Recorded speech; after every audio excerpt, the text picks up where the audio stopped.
नमस्कार, वंदे भारत, जय छत्तीसगढ़ साथियों। आप जुड़ चुके हैं सीजीपीसीएस जीएस एकेडमी प्लेटफॉर्म पर।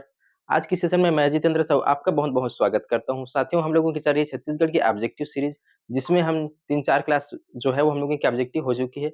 आज की क्लास में हम देखेंगे छत्तीसगढ़ के नामकरण से संबंधित जितने भी मल्टीपल चॉइस क्वेश्चन बनते हैं, उन सब की हम प्रैक्टिस करेंगे। तो चलिए साथियों, आज की क्लास की शुरुआत करते हैं। पहला क्वेश्चन है, प्राचीन काल में वर्तमान छत्तीसगढ़ किस नाम से जाना जाता था? ऑप्शन ए है अवंती और बी है दक्षिण कौशल, सी है कलिंग और डी है अस्मक। तो देखिए, प्राचीन काल बोले यानी कि रामायण काल, और रामायण काल में छत्तीसगढ़ को 2 नामों से जाना जाता था।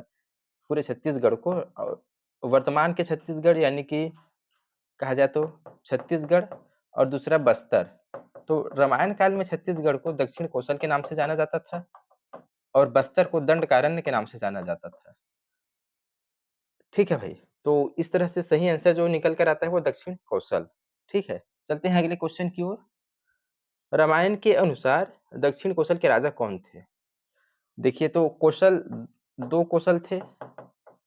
महाजनपद काल में 2 कौशल थे, उत्तर कौशल और दक्षिण कौशल। दक्षिण कौशल यानी छत्तीसगढ़ वाले भाग को कहते हैं। उत्तर कौशल के राजा दशरथ थे। ठीक है, और दक्षिण कौशल के राजा कौन थे? भानुमंत थे। दक्षिण कौशल के राजा कौन थे? भानुमंत थे। और भानुमंत की पुत्री का नाम था क्या? भानुमति।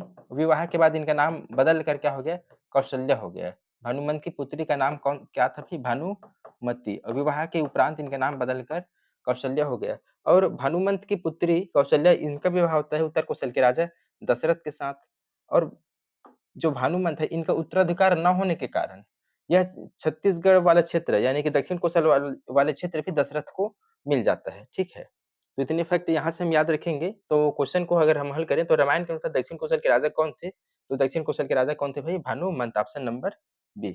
चलते हैं अगले क्वेश्चन की ओर। राजा दशरथ की पत्नी कौशल्या का मूल नाम क्या था? राजा दशरथ की पत्नी कौशल्या का मूल नाम क्या था भाई? तो देखिए, राजा दशरथ, इनकी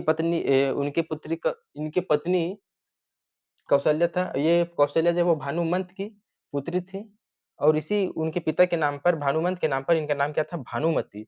विवाह के उपरांत इनका नाम बदलकर कौशल्या हुआ। तो आंसर नंबर ए, भानुमति। चलते हैं अगले क्वेश्चन को। रघुवंशम के रचयिता कौन है? ऑप्शन ए बाणभट्ट, बी है कालिदास, सी भवभूति और डी है दंडी। तो रघुवंशम इनके रचयिता हैं कालिदास। चलते हैं, समुद्रगुप्त की प्रयाग प्रशस्ति में किस क्षेत्र का उल्लेख मिलता है?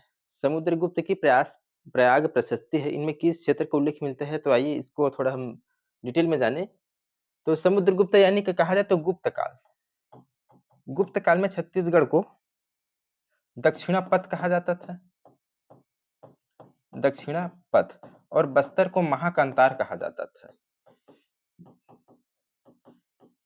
इसका उल्लेख जो है वो समुद्रगुप्त के प्रयाग प्रशस्ति में है। किसमें है भाई? प्रयाग प्रशस्ति में है। तो देखिए कि समुद्रगुप्त के प्रयाग प्रशस्ति में किस क्षेत्र का उल्लेख है? तो उसका नाम है कौशल। ठीक है, कौशल, कौशल या दक्षिणापथ। चीनी यात्री हुएनसांग ने दक्षिण कौशल को किस नाम से लिखा? चीनी यात्री हुएनसांग ने दक्षिण कौशल को किस नाम से लिखा? ऑप्शन ए है काशी, है ना? दूसरा है बी है क्यासलो और सी है फोलो और डी है कांगलो। तो देखिए, चीनी यात्री ये है, एक चीन के यात्री हैं जो छत्तीसगढ़ की यात्रा पर आए थे और उस दौरान उन्होंने छत्तीसगढ़ को कियासलो कहा है। Option number B. अपनी यात्रा वृतांत सियुकी में उन्होंने, देखते हैं, हुएनसांग की यात्रा वृतांत है, यात्रा वृतांत सियुकी, और इसी सियुकी में इन्होंने छत्तीसगढ़ को कियासलो कहा है।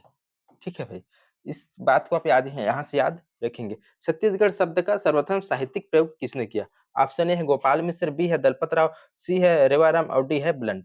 तो देखिए, छत्तीसगढ़ नाम का सबसे पहला प्रयोग जो है वो साहित्यिक रूप से आपका आता है 1487 में। लक्ष्मी निधि राय, खैरागढ़ रियासत के राजा कौन थे? लक्ष्मी निधि राय के दरबारी कवि दलपत राव ने, इन्होंने अपनी काव्य रचना में छत्तीसगढ़ शब्द का पहली बार प्रयोग किया। ठीक है, तो छत्तीसगढ़ शब्द का सर्वप्रथम साहित्यिक रूप से प्रयोग किसने किया? Dalpat Rao, option number B.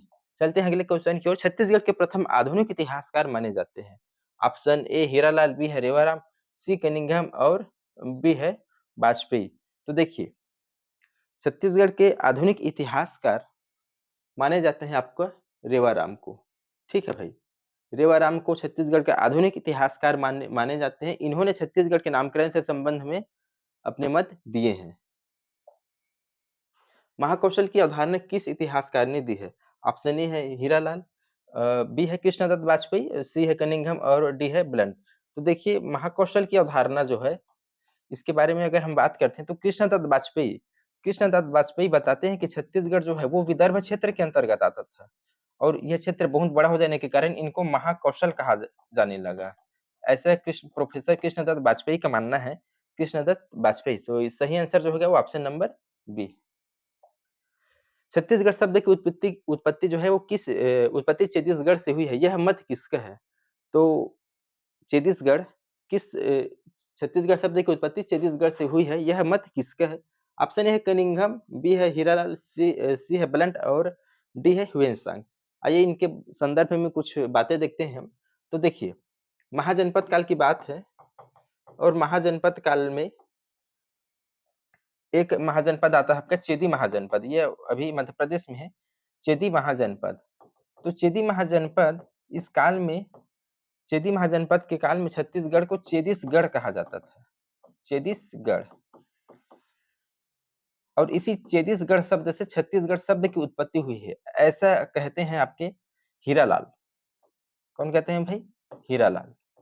तो सही आंसर जी होगा वो क्या होगा? Option number B. महाजनपद काल में छत्तीसगढ़ जो है वो चेदी महाजनपद के अंतर्गत आता था, जिसे चेदिसगढ़ कहा जाता था और इसी चेदिसगढ़ जो है वो अपभ्रंश होकर बदलते है वो छत्तीसगढ़ हो गया, ऐसा मानना है हीरालाल जी का। ठीक, चलते हैं आगे। छत्तीसगढ़ किस छत्तीसगढ़ सिद्धांत जो है वो किस विद्वान से संबंधित है? तो ऑप्शन ए है वेगलर, बी है वाजपेयी, सी है रेवाराम और डी है कालिदास। आइए इसको हम देखते हैं। तो देखिए, जैसे कि महाजनपद काल में अभी हमने देखा यहाँ पर था आपका छत्तीसगढ़, उसी तरह से उत्तर में था आपका मगध, मगध महाजनपद। ठीक है, मगध महाजनपद। तो इस मगध महाजनपद में राजा रहता था जरासंध। राजा कौन था भाई? जरासंध। जरासंध अत्यंत प्रतापी राजा था। इसकी अत्याचार व शोषण से शोषित होकर छत्तीस चर्मकार परिवार जो है इस अभी जो वर्तमान हमें छत्तीसगढ़ है, इस छत्तीसगढ़ क्षेत्र में आकर रहे और 36 जगहों में अलग-अलग घर बनाए। इसी छत्तीसगढ़ शब्द से छत्तीसगढ़ शब्द की उत्पत्ति होती है, ऐसा बताने वाले व्यक्ति हैं आपके वेगलर। ठीक, इस बात को बताने वाले व्यक्ति हैं वेगलर। चलते हैं अगले क्वेश्चन की ओर। छत्तीसगढ़ों का सिद्धांत किस शासक से संबंधित है? ऑप्शन ए है तिवारदेव, बी है कल्याण साय, सी है दंतेदुर्ग और डी है पुलकेशिन। तो देखिए, छत्तीसगढ़ों का सिद्धांत जो है वो कल्याण साय से संबंधित है। ये कल्याण साय कलचुरी शासक हैं, कलचुरी शासक हैं। इन्होंने राजस्व की जमाबंदी व्यवस्था के तहत छत्तीसगढ़ को शिवनाथ नदी के उत्तर और शिवनाथ नदी के दक्षिण में 18-18 गढ़ों में बांटा और इसी तरह से 18-18 यानी कि कुल मिलाकर 36 गढ़ सिद्धांत जो है ये कल्याण साय से संबंधित। Option number B. चलते हैं, खूब तमाशा के रचयिता कौन है? ऑप्शन ए है दलपत राव, बी है गोपाल मिश्र, सी है रेवाराम और डी है ब्लंट। खूब तमाशा, इसके रचयिता कौन है? तो देखिए, छत्तीसगढ़ नाम के संदर्भ में राजा गोपाल मिश्र जी हैं। छत्तीसगढ़ ये खूब तमाशा है, इसके रचयिता तो हैं आपके गोपाल मिश्र। ये गोपाल मिश्र रहते हैं कलचुरी शासक राज सिंह के दरबार में। कलचुरी शासक राज सिंह के दरबार में रहते हैं और इन्होंने अपनी रचना खूब तमाशा में छत्तीसगढ़ शब्द के प्रयोग के संबंध में जानकारी दी है। तो ऑप्शन नंबर बी जो है वो सही है। ठीक, गोपाल मिश्र। चलते हैं, शासकीय रूप से छत्तीसगढ़ शब्द का प्रथम प्रयोग किसने किया है? ऑप्शन ए है रेवाराम, बी है ब्लंट, सी है दलपत राव और डी है हीरालाल। देखते हैं कि इसके संबंध में कुछ बातें हैं। शासकीय रूप से छत्तीसगढ़ शब्द का पहला प्रयोग जो है 1795 में ब्लंट करते हैं। 1795 में उन्होंने नागपुर से प्रकाशित बिलासपुर गैजेटियर में पहली बार प्रशासनिक तौर पर छत्तीसगढ़ शब्द का प्रयोग करते हैं। तो इनका सही आंसर जो है होता है आपका ब्लंट। चलते हैं अगले क्वेश्चन की ओर। अब कथन कारण पर आधारित क्वेश्चन है। और ये कथन कारण पर आधारित क्वेश्चन जो है वो आपके बेस को क्लियर करता है। आइए क्वेश्चन की को देखते हैं हम। देखिए, समुद्रगुप्त की प्रयाग प्रशस्ति में कौशल का उल्लेख है और कथन 2 है महाकांतार का भी उल्लेख है।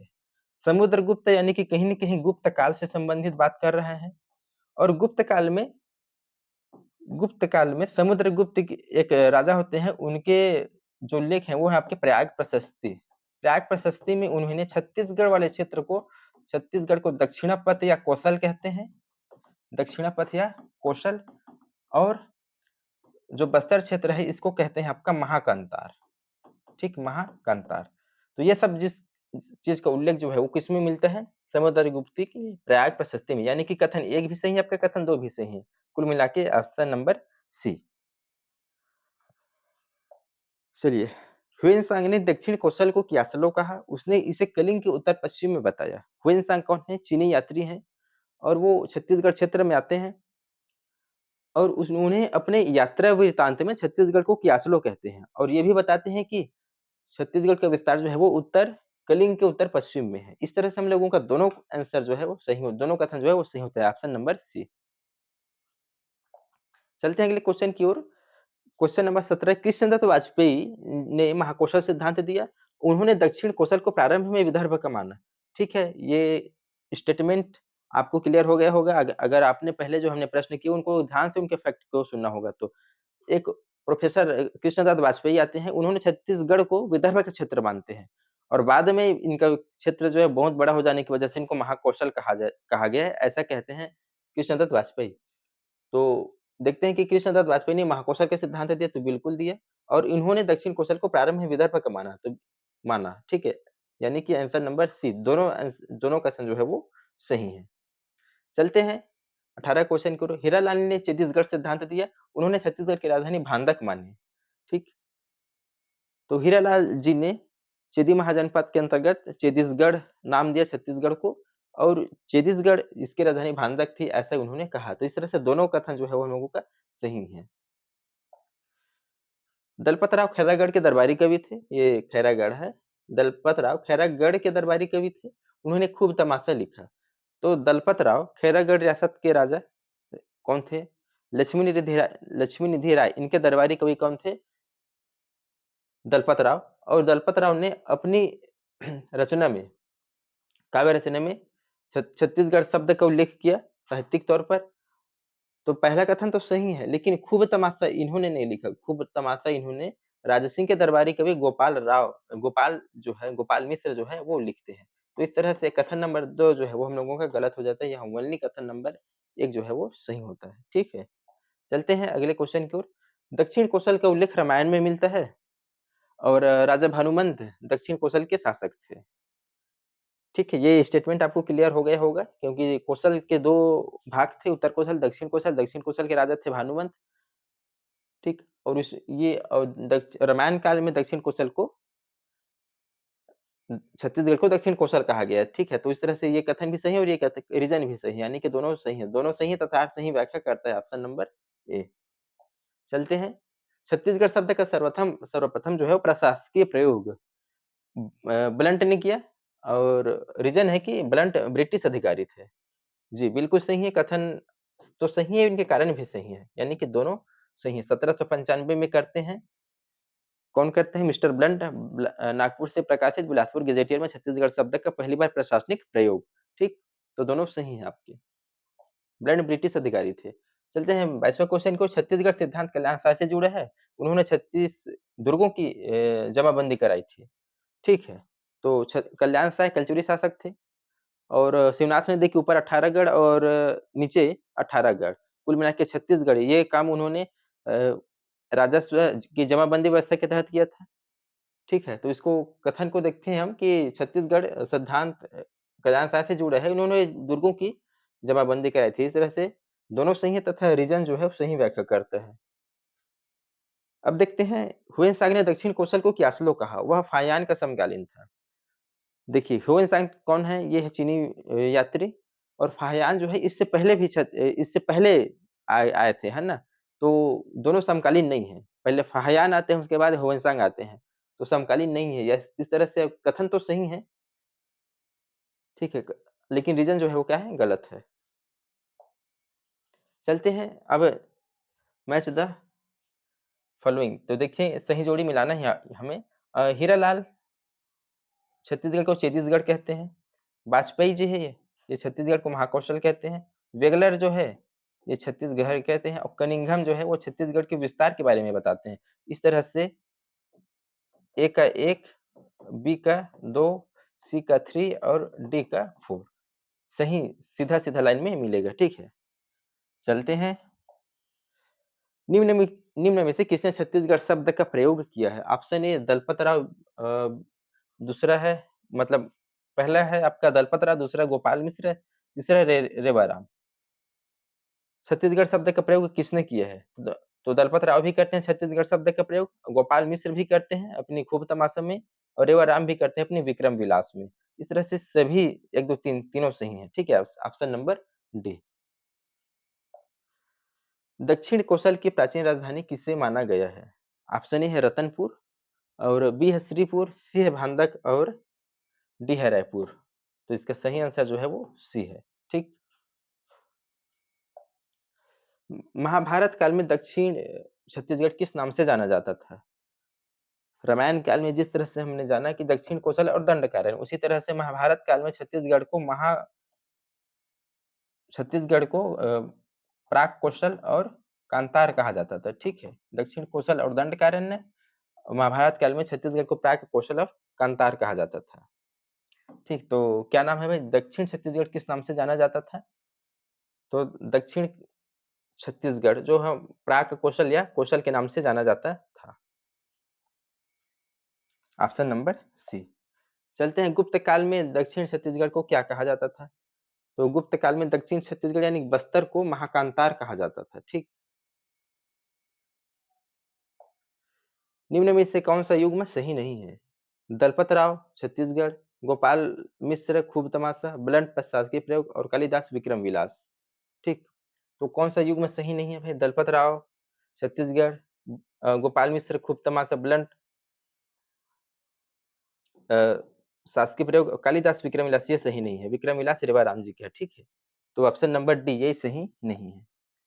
निम्न में से कौन सा कथन असत्य है? ह्वेनसांग ने क्यासलो लिखा, ब्लंट ब्रिटिश अधिकारी थे, रेवार राम ने विक्रम विलास लिखा और पुलकेशिन ने प्राग प्रशस्ति लिखी। तो ऑप्शन नंबर डी जो है यही गलत है आपका। ह्वेनसांग क्यासलो ब्लंट ब्रिटिश अधिकारी थे, सी रेवाराम ने विक्रम विलास लिखा। तो इस तरह से हम लोग जो है वो आज 30 छत्तीसगढ़ के नामकरण से संबंधित जो है वो 30 मल्टीपल चॉइस क्वेश्चन को किए। क्वेश्चन का लेवल हूबहू वो एग्जाम के स्तर का था, और इसी तरह की जो है हम क्वेश्चन के लेवल को लाते रहेंगे अगले वीडियो में अपना, और अगले टॉपिक पर हम बात करेंगे। तब तक के लिए मिलते हैं। जय हिंद, जय छत्तीसगढ़।